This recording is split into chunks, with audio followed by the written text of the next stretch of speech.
American security experts say it's too early right now to assess the Islamic State's influence on Africa. African militant leaders have not formally aligned with the IS, but there's growing concern in Washington about fighters being recruited from North Africa. For more on that, CCTV's Daniel Ryntjes reports. Recent developments in Morocco, Nigeria and Algeria may lead us to conclude that the group calling itself the Islamic State has penetrated Africa. For instance, militants identifying themselves as soldiers of the Caliphate posted a video claiming to have beheaded a Frenchman in Algeria. The Nigerian group Boko Haram last week released a video saying it had made the city of Gwoza part of what it called the Islamic Caliphate.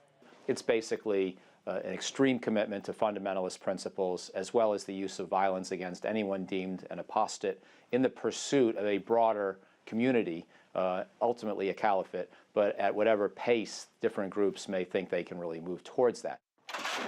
Though African militants are likely to be inspired by the Islamic State group, there are few credible reports of any strong formal links at this stage. I don't think we need to necessarily always decide, is this group part of that group? Do they pledge loyalty to that group? We've known for a number of years that whatever impact these groups are having, it's largely globally inspired, but locally conducted, locally resourced, locally commanded. The Washington Post is reporting that U.S. intelligence agents have detected fighters abandoning al-Qaeda affiliates in Yemen and Africa, naming Mali as an example, to join fighting in Iraq and Syria. And I think that the flow of foreign fighters is particularly notable in regard to ISIL, so that underscores the importance there of watching these people, trying to stop them from moving, figuring out when they're coming back, figuring out what tactics they're bringing back with them.